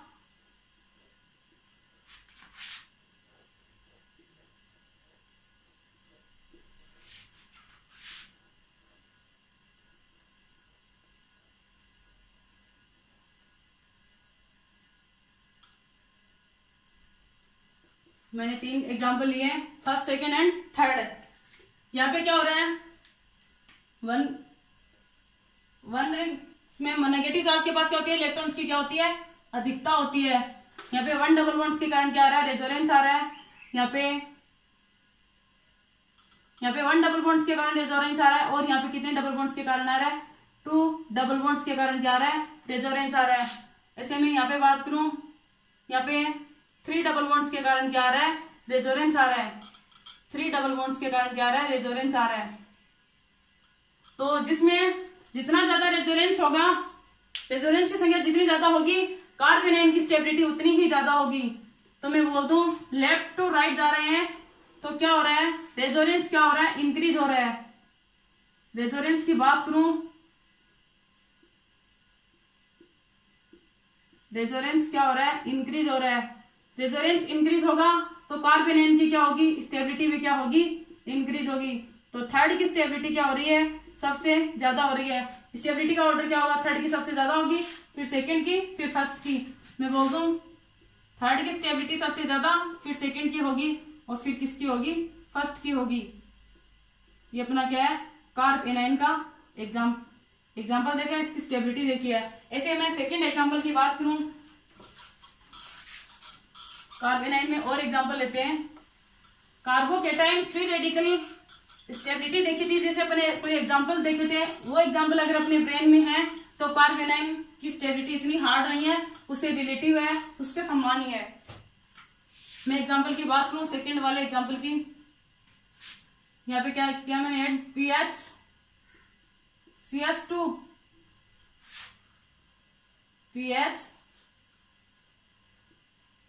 PHCS2, इस पे क्या है? Negative charge. ये अपना क्या है? कार्ब एनाइन है। ऐसे में सेकंड एग्जांपल की बात करूं, PH2, फेनिल ग्रुप की संख्या क्या कर रही हूं मैं? इंक्रीज कर रही हूं। यहाँ पे CS नेगेटिव। ऐसे ही मैं बात करूं PH3C negative, first, second and third. तो यहाँ पे क्या 1 रिंग्स के कारण क्या आएगा? रेजोनेंस आएगा। यहाँ पे 2 रिंग्स के कारण रेजोनेंस आएगा। यहाँ पे 3 रिंग्स के कारण क्या आएगा? रेजोनेंस आ रहा। यहाँ पे 3 रिंग्स, यहाँ पे 2 रिंग्स, यहाँ पे 1 रिंग। मैं बोलूँ यहाँ पे 3 फेनिल, यहाँ पे 2 फेनिल, यहाँ पे 1 फेनिल। तो 3 फेनिल होने के कारण यहाँ पे रेजोनेंस क्या होगा? सबसे ज्यादा होगा, फिर इसमें होगा, फिर इसमें होगा। तो स्टेबिलिटी का ऑर्डर जिसमें रेजोनेंस ज्यादा, उसकी स्टेबिलिटी सबसे ज्यादा। तो मैं बोलती स्टेबिलिटी का ऑर्डर किसमें होगा? रेजोनेंस, थर्ड वाले में रेजोनेंस सबसे ज्यादा है। मैं यहाँ पे बोल दूं रेजोनेंस क्या है?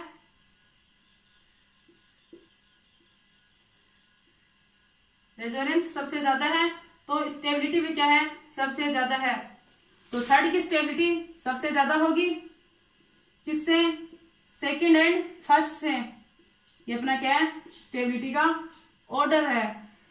ऐसे ही मैं बात करूं, जैसे अपन ने बेंजील कार्बोकेटाइन की बात की, वैसे अपन किसकी बात करते हैं? बेंजील कार्ब एनाइन की। बेंजील कार्ब एनाइन की, जैसे अपन ने बेंजील कार्बोकेटाइन की बात की, वैसे किसकी बात करते हैं? बेंजील कार्ब एनाइन की। जिस स्टूडेंट्स को बेंजील कार्बोकेटाइन समझ में आएगा, उसको इजीली कार्ब एनाइन समझ में आ जाएगा।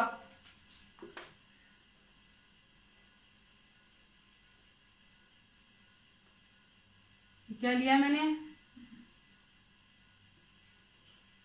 ये क्या है? बेंजील कार्ब एनाइन। ये क्या है, बेंजिल कार्ब एनाइन। यहाँ पे मैं कौन सा ग्रुप ऐड करूं जिसकी वजह से बेंजिल कार्ब एनाइन की स्टेबिलिटी क्या हो जाए, इंक्रीज हो जाए। CS2 नेगेटिव, इसके पास क्या है, इलेक्ट्रॉन की क्या है, अधिकता। नेगेटिव चार्ज के पास क्या होती है, इलेक्ट्रॉन की क्या होती है, अधिकता होती है। जिसके पास इलेक्ट्रॉन की अधिकता होती है, मैं कौन से ग्रुप्स को ऐड करूं जिसकी वजह से उसकी स्टेबिलिटी क्या हो जाए, इंक्रीज हो जाए। Electron donating group, electron donate group, या मैं डोनेटिंग बोल दूं, या इलेक्ट्रॉन पुल ग्रुप, इलेक्ट्रॉन पुल ग्रुप। इलेक्ट्रॉन डोनेटिंग ग्रुप के पास तो क्या होती है, इलेक्ट्रॉन्स की क्या होती है, पहले से अधिकता होती है। इसके पास क्या, इलेक्ट्रॉन्स की पहले से अधिकता होती है, इसकी स्टेबिलिटी और कम हो जाएगी। यहाँ पे क्या ग्रुप ऐड करें, इलेक्ट्रॉन पुल ग्रुप।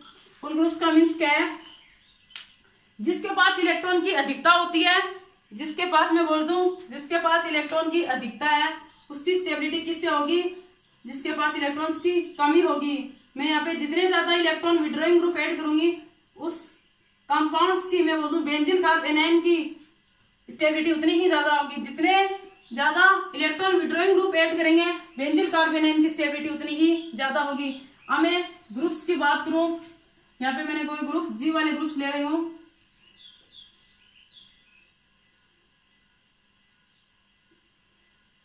ये क्या है, बेंजिल कार्ब एनाइन। यहाँ पे मैंने ग्रुप फर्स्ट वाले ग्रुप ऐड किए हैं, इलेक्ट्रॉन रिलीजिंग ग्रुप वाले ऐड किए हैं, इलेक्ट्रॉन रिलीजिंग ग्रुप। ऐसे ही मैंने यहाँ पे कोई ग्रुप ऐड किए हैं सिंपल वाले ग्रुप, सिंपल को भी साथ में लेके चलेंगे। ये क्या है, सिंपल। इसकी बात करूं मैं इधर,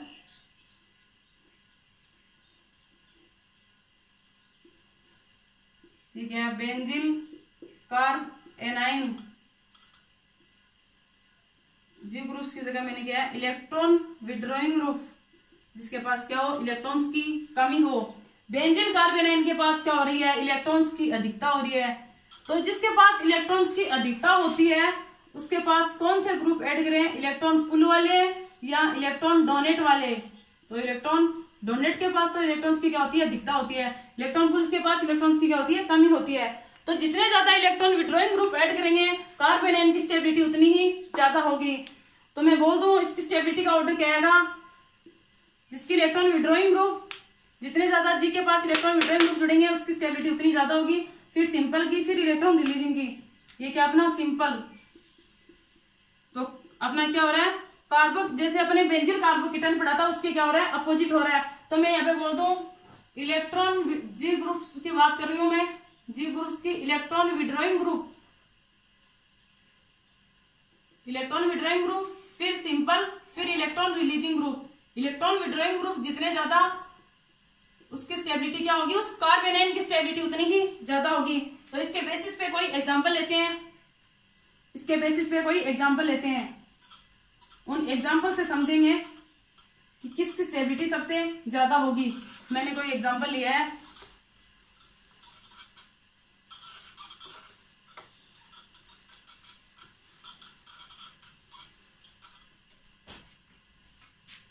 मैंने कोई एग्जांपल लिया है, ध्यान से देखना उस एग्जांपल को। कार्ब एनाइन वाले एग्जांपल ले रहे हैं।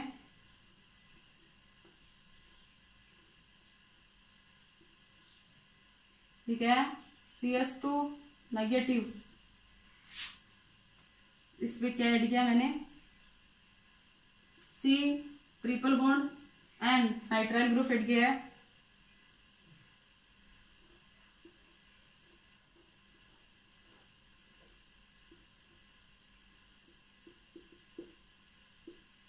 ठीक है, CS2 नेगेटिव, ये मैंने क्या लिया है, सिंपल लिया है, पैरा नाइट्राइल लिया है। और जैसे मैं कोई बात करूं,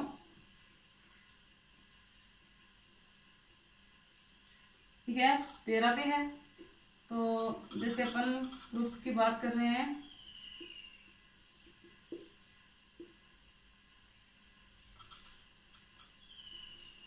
यहाँ पे लिया, जैसे मैंने जिसके पास क्या हो लोन पेयर NH2 ग्रुप लिया है, NH2 ग्रुप्स, ये क्या मैंने लिया है, नाइट्राइल लिया है, ये मैंने NH2 ग्रुप लिया है।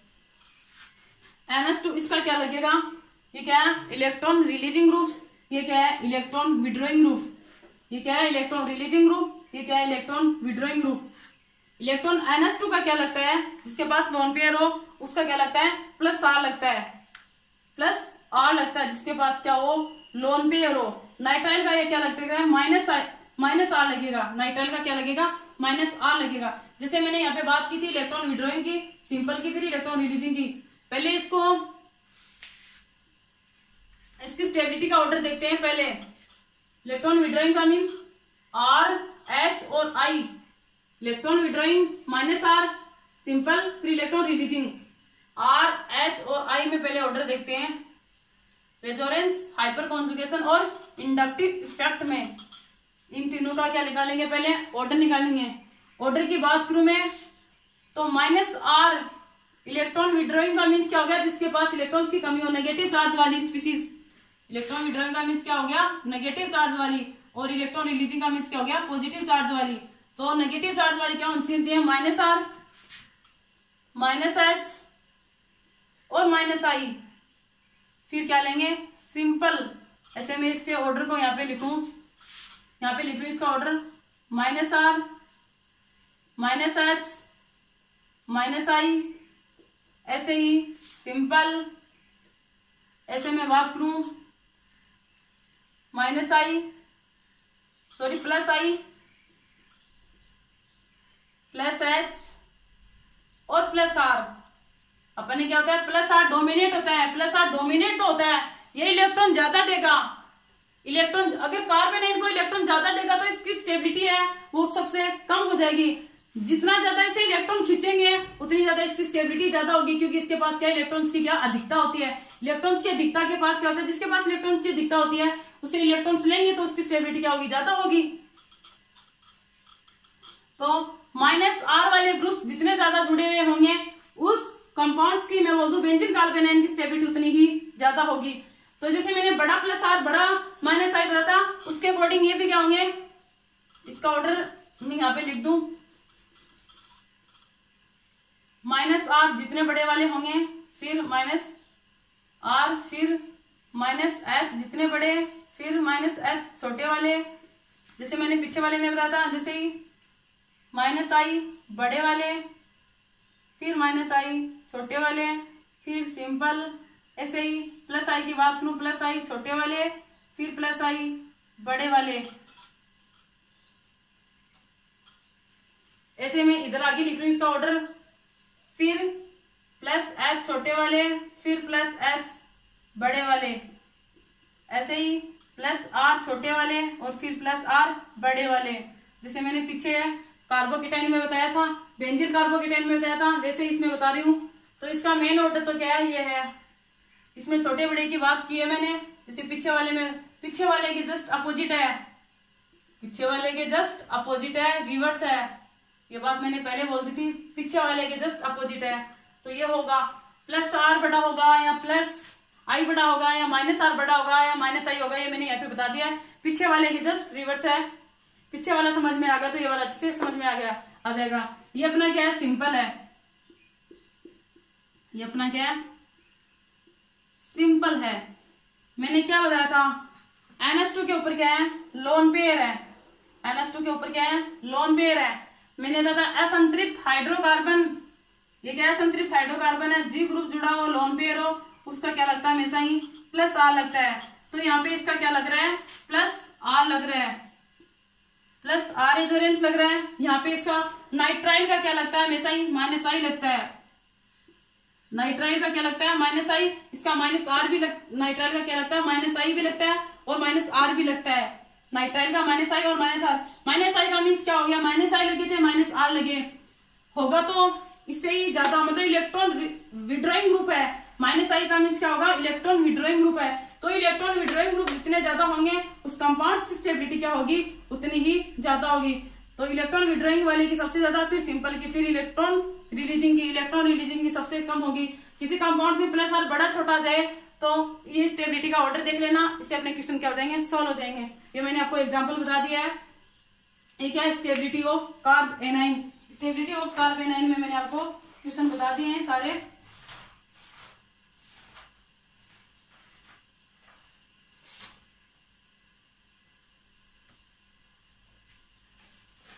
ये अपने सारे एग्जांपल हो गए हैं। इसकी नेचर कैसी है, इलेक्ट्रॉन विड्रॉइंग, इसकी है इलेक्ट्रॉन रिलीजिंग।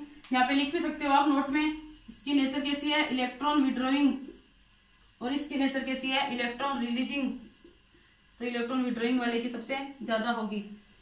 अब पीछे एग्जाम्पल किए थे ना, उसके आप सारे रिवर्स कर देना। ये अपने सारे, जैसे मैंने CH3 ग्रुप लगाया यहाँ पे, जैसे यहाँ पे ऑर्थो पोजीशन पे CH3, मेटा पे, पैरा पे लगाया, और CH3 लगाया, फ्लोरीन, क्लोरीन, ब्रोमीन, आयोडीन जो भी लगाए थे, उन जो आंसर अपने आए थे उसके क्या हो जाएंगे, रिवर्स हो जाएंगे। तो अपना क्या हो जाएगा, स्टेबिलिटी ऑफ कार्ब एनाइन। अगर स्टेबिलिटी ऑफ कार्बोकेटाइन समझ में आया हुआ है तो स्टेबिलिटी ऑफ कार्ब एनाइन भी समझ में आ जाएगा। मैं आप लोगों से उम्मीद करती हूँ कि आज के लेक्चर में मैंने जो पढ़ाया stability of carbocation, stability of carb A9, आपको अच्छे से समझ में आ गया होगा। ये अपना था एप्लीकेशन ऑफ रेजोनेंस। इसमें फर्स्ट अपना बॉन्ड ऑर्डर था, second carbocation. Stability of intermediate में अपने पढ़ा था stability of कार्बो free radical. Second अपने पढ़ा स्टेबिलिटी ऑफ कार्बोकेटाइन। थर्ड अपने पढ़ा स्टेबिलिटी ऑफ कार्ब एनाइन। इसके मैंने एग्जांपल भी बता दिए आपको। रेजोनेंस हाइपर कॉन्जुगेशन के आधार पे भी मैंने स्टेबिलिटी का ऑर्डर बता दिया है। अब अपन कल के लेक्चर में अपना थर्ड जो एप्लीकेशन था वो क्या था, प्रोटोनेशन, प्रोटोनिग्रहण। प्रोटोनेशन क्या होता है, H+ का जुड़ना। जैसे अम्ल एसिड और बेस होते हैं ना, जैसे एसिड क्या होता है, H+ का त्याग करे, बेस H+ को ग्रहण के, उसी के बेसिस पे अपन क्या पढ़ेंगे, प्रोटोनेशन, प्रोटोनिग्रहण पढ़ेंगे। अगर ये कंटेंट आपको अच्छा लगा तो प्लीज चैनल को लाइक एंड सब्सक्राइब जरूर करें एंड बेल आइकन बटन को दबाइए। Thank you.